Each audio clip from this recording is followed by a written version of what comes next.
Hello and welcome to another edition of Motor Cars Enthusiasts. Right off the bat, got gypped. Remember that whole Star Wars edition Nissan Juke? Yeah, here it is.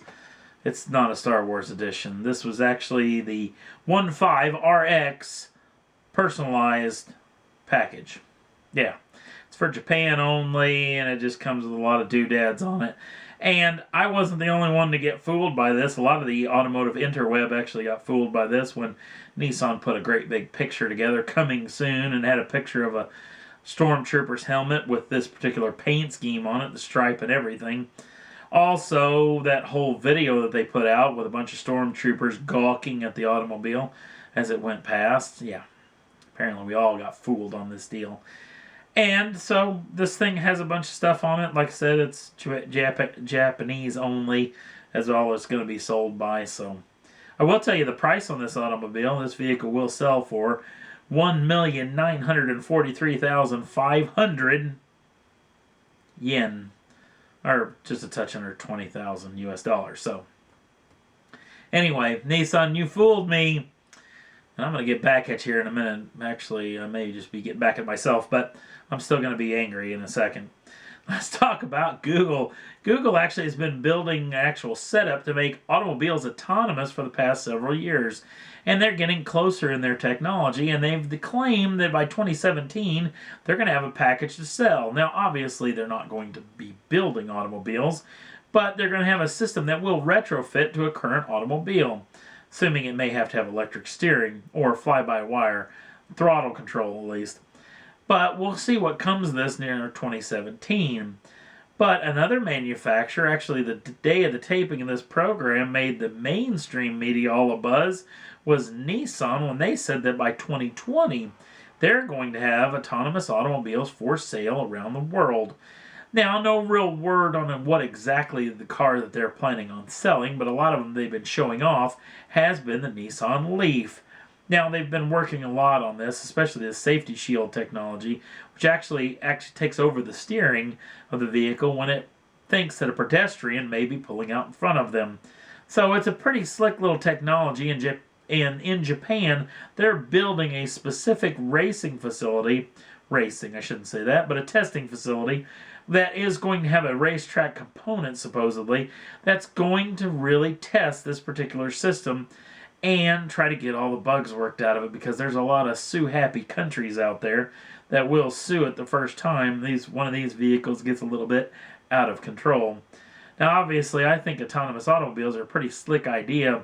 Especially, I'd love to have my company vehicle be able to whisk me away to the next appointment. Would be pretty doggone slick. So we'll wait and see what comes of this deal. Coming in 2020, that's where Nissan thinks they're going to have autonomous automobiles. Now, it's time for me to get back at Nissan, which is probably, they won't even hear this. Pure Drive R Hybrid. They have just actually registered and copyrighted this particular phrase, which means this is going to be going on their new setups, which has got a lot of the interweb, automotive style, actually going nuts, saying, oh, see? When Nissan came out several months ago and said the next generation GTR would be electrifying, and everybody went nuts and said, oh, the next hybrid supercar is going to be the GTR, and it's going to have an all-hybrid system. I bought it just as much as they did, but after that whole Star Wars debacle thing, let me be the first to say something stupid on the interwebs. Wait a minute. The internet is actually built around people saying stupid things. So in that long-standing, beautiful tradition of saying stupid things on the internet, let me get in line and say my piece. The next generation GTR will not be a hybrid.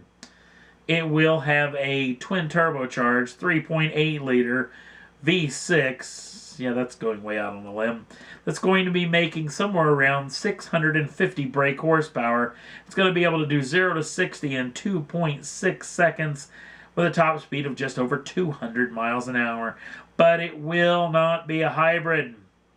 There's a good chance I'm going to be totally wrong about this deal. It may have a KERS system. That's my little caveat of what's saying that this may be a... It may not have a... Okay. It probably will have a hybrid system. I'm probably going to be totally wrong. But I'm going to stand by my guns now and go back on that thing I just said. So if in several months I'm wrong, you can tell me I'm wrong because I've never been there. Okay, I've been wrong before. Now let's talk about Con Design. Con Design has actually built some of the best high-end tuner cars that we've seen over the past several years. It's a beautiful little tuning company over in Europe, and they do the highest of the high-end automobiles. We're talking wheels and tires, body kits, actual suspension systems, doing performance upgrades. They build some really, really cool automobiles. Well, Mr. Khan himself actually has a fantastic little collection of performance automobiles, including this that he's leaning up against, his SLR McLaren. But one of his most prized possessions is the number plate that's on that vehicle that says F1.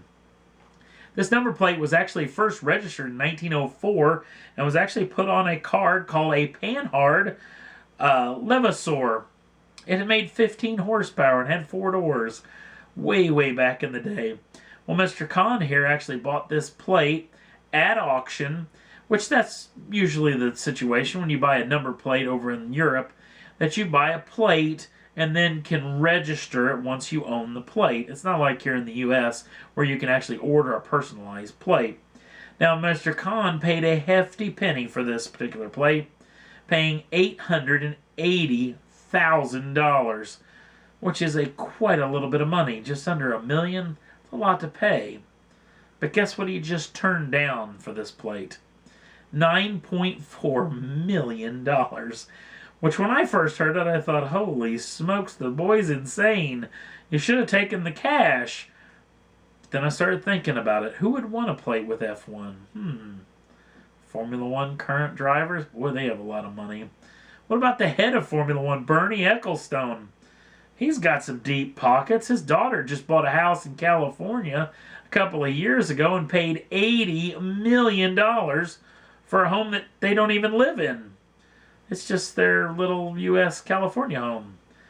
So, Mr. Khan, I think you're right on about holding out for the big cash. It'd be pretty interesting to see his return on his investment if he ever does sell this. We'll keep you in tune of it as it comes available. Talking about the Frankfurt Motor Show, this is one of the concept vehicles going to be shown off there. It's Peugeot's brand new 308R concept. Now, if you look at this thing really close, the wheels, the tires, the mirrors, the headlights, looks pretty production ready. Nothing really radical, nothing really freakish. But this vehicle may be a lot closer to production ready than what anybody thinks, or at least what we think, at least as of now. We do know that the vehicle is going to have, assumingly, a forced induction. They've only set a 1.6-liter four-cylinder, putting out 270 brake horsepower and 243 pounds-feet of torque. The vehicle will supposedly be able to do 0 to 60 in 5.9 seconds with a top speed of 155 miles an hour. Pretty nice little hot hatch, even though it does look a little bit too much like a Volkswagen Golf. That being said, we'll be making its debut at the Geneva Motor Show from the French manufacturer Peugeot. And that's all there was that I thought was worth talking about for this week's Motor Cars Enthusiast. If you want to jump on over to the Facebook page, the link's down in the show note. Just put up a brand new video of the new LaFerrari doing some testing. Actually got caught having massive brake failure and actually spun it off of the kitty litter, actually in Maranello at the Modena Grand Prix testing circuit that they use to test all their road cars as well. Pretty neat little video there. Also, if you want to subscribe to the channel, you can do so at any time. Get the first dibs on the brand new shows as soon as they're out. Thanks for watching. We'll see you again real soon.